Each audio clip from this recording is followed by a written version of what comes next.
Dear students, today I am going to discuss on the topic systematic drawing and description of handexes, particularly pyriform, triangular and ovate type of handex.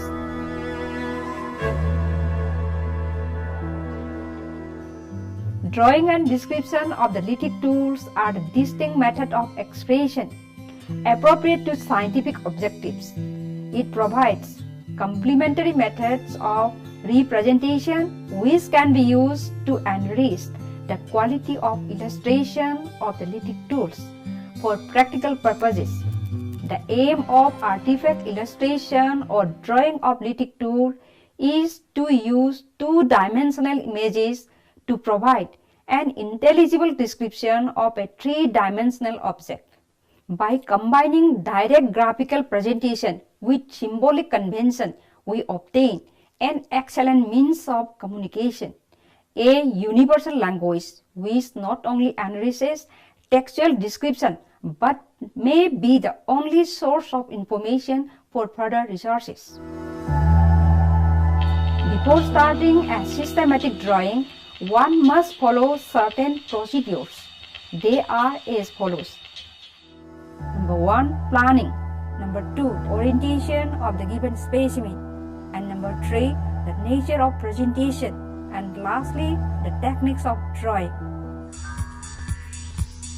While planning for drawing, the students should keep in mind the following points. Number 1, what to draw. And number 2, how to draw. Let's come to what to draw. For each student of prehistoric archaeology, it is not possible to draw each and every artifacts for each cultural phases or industries that are housed in the departmental museums or all the collections of the department concerned. Students should make the choice of the spell-out lithic tools that will be best represent the result of the study to get the first-hand knowledge of the nature of prehistoric archaeology. Next point, how to draw. For the trainees or students, a traditional graphic technique using set squares, pencils, divider or compass, scale, slide caliper, model clay or putty or plasticine, etc. is the indispensable basis for an effective drawing. The next point is layout convention or orientation. Any description of an artifact, whatever it be, is usually based on its orientation. Whether the edge is a left edge or right edge depends on which way the artifact is placed. There are 5 situations to be considered. They are the coarse, unretouched or retouched Davides products, shape tools, smaller tools such as scrapers, borers, burins, etc. Whatever the type of the blank used, and tools on a natural blank. Now let's come to the nature of presentation. Although multiple views allow the comprehensive representation of a three-dimensional artifact, symbolic conventions are added to the figurative drawings in order to help the reading along. These symbols highlight the technological information indispensable to the comprehension of the way of the artifact was manufactured and used. For instance, a Davides product is symbolized by a cross arrow with or without a dot, whereas the double dot indicates the presence of a bird and so forth. Now let's come to the fourth point, that is technique of drawing. First of all, the students should measure the length of the given specimen, that is the stone artifact. Thereafter, each student should draw 2 horizontal straight lines on their drawing sheets, forming the outer boundaries, proximal and distal ends, that is working tip and butt end of the given tool, but leaving some space suitable for drawing the cross-section of the same tool. Secondly, each student should draw an imaginary line across the longitudinal axis of the given tool, which dissects the specimen into two halves. Then the specimen is placed facing one of its horizontal halves parallel to the plane surface of the practical table, and measure the highest of each point of each working tip but in the two lateral sides. If three of these points get similar height, it should be considered that the given specimen is placed and fixed properly. Otherwise, the position of the tool should be changed and repeated the same procedure until the artifact attains its accurate position.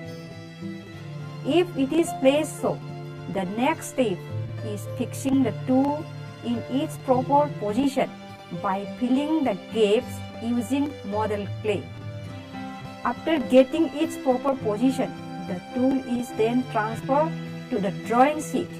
The next step is to find out the prominent ridges or ridges and important points which would help each student while drawing the given specimen accurately. Hence, each student should take a chalk stick and gently roll over the dorsal surface of the given tool so that prominent ridges are marked nicely. Then the outline of the tool is drawn by dots using a set square and a pointed and a sharp pencil. While drawing the outline of the tool so, each student should mark the end points or starting points of the ridges, which will help them while drawing the accurate position of the flex curve of each supplied specimen. The fourth step is to remove the stone artifact from the drawing sheet and place it properly. Thereafter, accurate measurements should be taken by using two set squares and a divider or compass or two pieces of paper to get an accurate measurement of each point, medial or central. At least 3 measurements should be taken from 3 different marked lateral sides.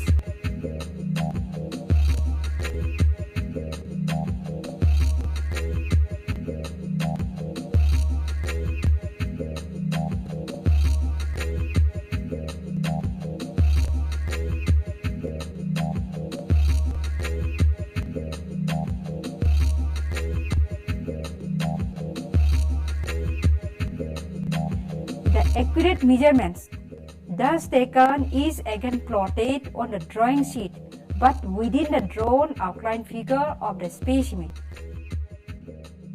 An arc should be drawn for each measurement by using a compass to get a fixed point. The point where the arc or arches cross is normally considered to be the accurate point, which is the desired point. The same procedure is repeated while drawing the outline and different flex curves of the profile and ventral views also. Final step is the drawing of its cross-section. The cross-section of the appendixes is normally taken at its half length along its axis, where the maximum thickness is also taken. It is normally drawn just below the drawing of the dorsal surface. The next point, assessing. The quality of the drawing of the given specimen should be assessed to ensure that it can be correctly interpreted. In fact, an aesthetically pleasing drawing is not necessarily an informative one. There are 6 indispensable criteria to be considered for the adequate assessment of a graphical representation. They are: number 1, scale; number 2, orientation; number 3, descriptive views; number 4, removals; number 5, symbols; and number 6, style of drawing. After examining all these criteria, the drawing of the given specimen should be assessed. Now let's come to the concluding remark of this discussion. Drawing and description of lithic tools are the distinct method of expression appropriate to scientific objectives. The aim of artifact drawing and description are to use two-dimensional drawings to provide the description of a three-dimensional artifact. Before starting a systematic drawing, students should plan to select the supplied specimen, keeping in mind what to draw and how to describe. While drawing the tool, each student should allow the general principles of drawing, the layout conventions, description of the artifacts, graphic designs, and techniques based on the material and surfaces. Similarly, each student should use the conventional symbols when required.